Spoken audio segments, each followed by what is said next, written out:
I'm Doris and I'm here to share with you about the updates in my stock account. Today my stock account has made a loss of $1,911. Ms. Yellen's speech boosted market sentiment.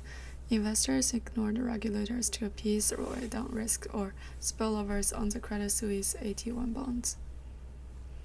In my account today, I've made a total loss of $1,794 or 2.39% in the post-market. Right now, the net asset of my account is $73,280.59. Today, SQQQ made a loss of 4.18% since the Nasdaq rose. In the market today, all of the indexes closed higher. Dow Jones Industrial Average closed 0.98% or 32,560.60 points. Nasdaq closed 1.58% higher or to 184.57 points. S&P 500 index closed 1.30% higher. Most of the industries closed higher, and as the market sentiment overall rose, and the utilities regulated electric closed lowest of negative 2.08%. U.S. stocks closed higher on Tuesday, with regional bank stocks generally higher. U.S. Treasury Secretary Janet Yellen's speech on the government readiness to bail out troubled banks to give market hopes that the banking crisis will be contained. The Federal Reserve will start its March meeting today and will announce its decision on Wednesday. Regional bank stocks rose generally on Tuesday, with First Republic Bank closing nearly 30% higher. The bank said it was considering reducing its size and was evaluating how to sell parts of its business if the capital increase fails. The troubled regional bank companies plunged 47% on Monday, with its shares down more than 90% from its March 3 close. U.S. Treasury Secretary Janet Yellen said on Tuesday morning that the government is ready to provide further deposit guarantees if the bank crisis worsens. Ms. Yellen's speech gave a boost to regional bank stocks. Ms. Yellen said the new Fed tool, discount window lending, is providing liquidity to the banking system, which is stabilizing. She said the actions of the Treasury Department, the Fed, and the Federal Deposit Insurance Corporation have reduced the risk of bank failures that could cause losses to the Deposit Insurance Fund. Similar actions to protect depositors could be taken if a smaller financial institution suffers a deposit run, and the run risk is spreading. Ms. Yellen said the measures to protect Silicon Valley Bank and Signature Bank depositors were aimed at protecting Bank of America system, rather than a specific bank or bank category. Market is focused on the Fed meeting this week. Starting on Tuesday, the Federal Reserve will hold a two-day March monetary policy meeting in Washington. Announcing the results on Wednesday, Fed Chairman Jerome Powell will speak after announcing the outcome of the meeting on Wednesday. Investors now widely expect the Fed to slow the pace of tightening, and the traders now expect a 25 basis point chance of the Fed's announcing rate hike at this meeting, and a 16.6 chance of not rising, according to CME's Fed Watch tool. JP Morgan expects the Fed to raise interest rates by 25 basis points on Wednesday, and thinks the stock peak this year is in the first quarter. But the bank said investors could take advantage of money volatility to sell stocks on a possibility easing rally. The bank's strategist advised investors to reduce their value holdings and remain defensive in their portfolio allocation. Deutsche Bank economists believe that the Fed will follow the ECB's lead in raising interest rates as expected and abandoning forward guidance, but will signal a continued tightening bias.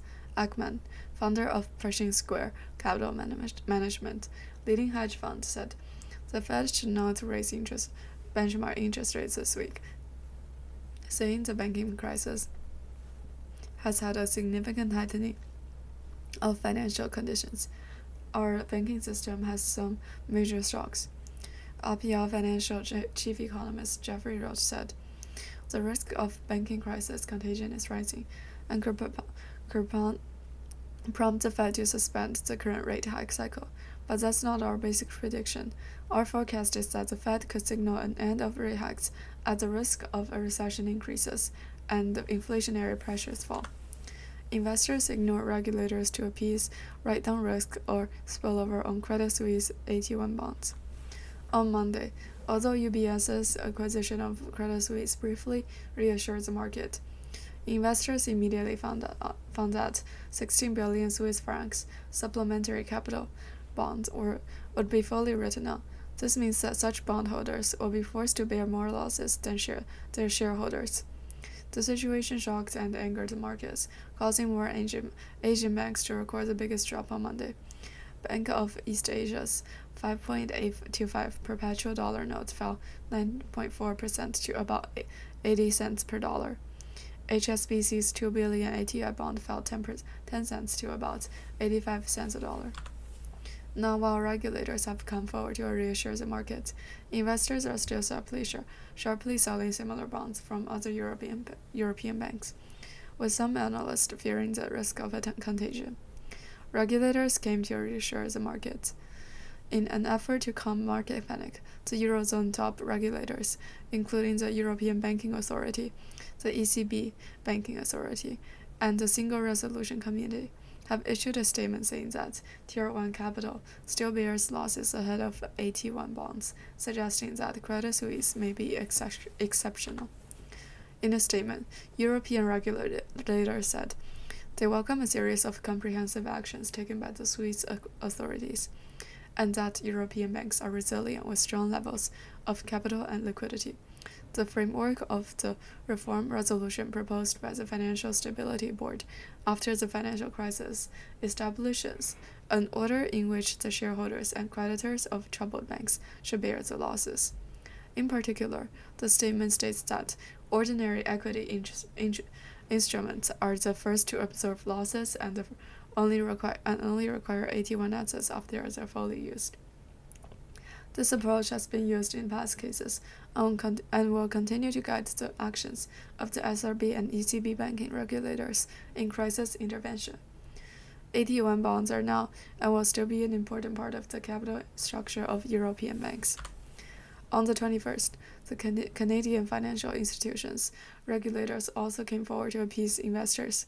The Canada's Office of Regulation of Financial Institutions said in a statement on its website that Canada's capital system retains the rank of creditors and helps maintain financial stability.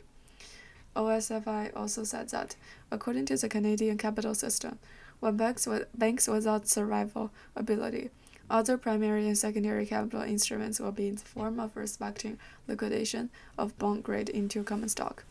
This conversion will ensure that additional primary and secondary shareholders than the first losses of existing common shareholders are eligible for more favoring economic results. The price of Canadian limited recourse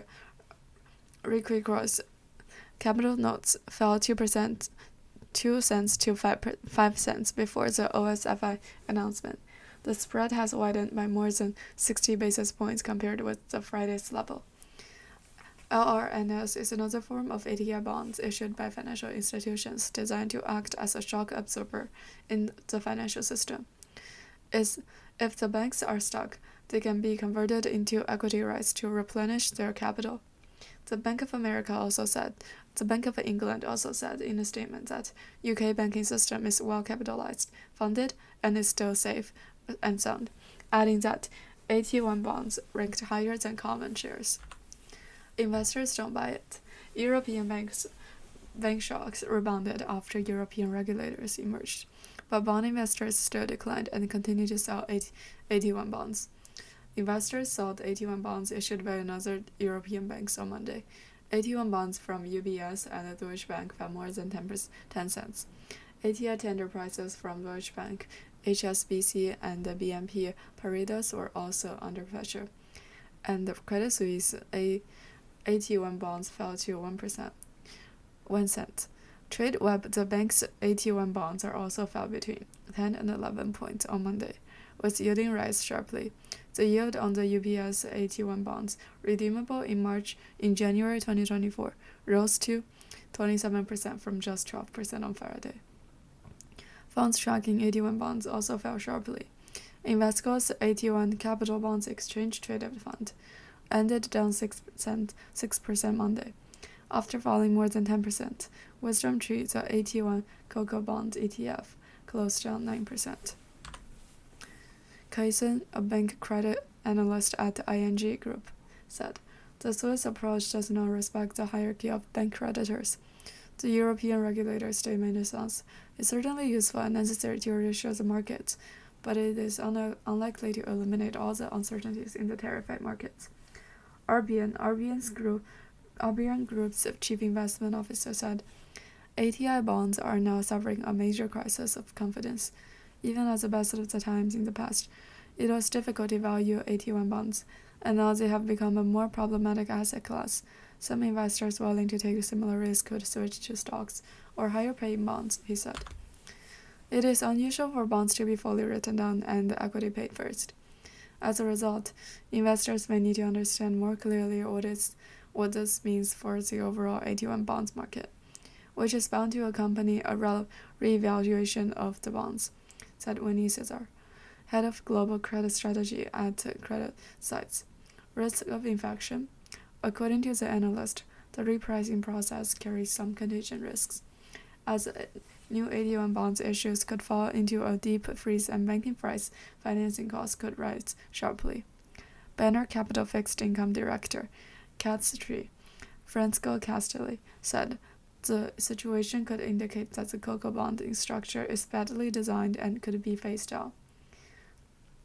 Oliver, head of investment strategist and chief economist at AMP, said, "European regulators' statement would not necessarily reduce the risk of a contagion, and the cost of financing European bond banks would rise, both in capital and in debt. This is indeed the case. The cost of debt guarantees in the credit default swaps market is rising. UBS's 5-year CDS rose 63 basis points to 180 basis points, the last high level more than a decade ago. S&P Global Market Intelligence also shows that among other European banks, Deutsche Bank and UniCredit also saw the biggest gain in 5-year CDS, up 20 basis points and 13 basis points respectively. In addition, the 5-year CDS also fluctuated sharply, with Deutsche Bank being the most volatile among the European banks, according to Bloomberg macro strategist Mark White. For much of the past decade, Deutsche Bank, Germany's largest commercial bank, has seen declining revenues and facing governance problems, with the Federal Financial Regulatory Authority have previously accused it of failing to control money laundering. While the Deutsche Bank earnings and profitability have improved over the past 2 years, it has lagged behind the rally in the European banking stocks that began last summer and its low price to book Tier 1 capital ratio lower than Credit Suisse, White notes. To that end, he suggested that the CDS spreads should be closely watched to see if pressure is spreading and where. The market now temporarily sees Credit Suisse AT1 bond write down as a single event. But this is conceivable that AT1 bonds from other banks are also likely to fall and could endanger the capital adequacy conditions of other banks. Trading data shows that financial conditions in the U.S. market have not tightened, while implied bond volatility has diverged from implied volatility, with bonds more dangerous than stocks. Asset managers such as Pacific Investment Management Corporation and Invesco Holdings also hold Credit Suisse AT1 bonds. It is worth watching about the impact of the write-down on these institutions and whether it will subsequently spread to other financial sectors. That's all I have for today. Thank you for listening. Don't forget to subscribe and like. See you next episode.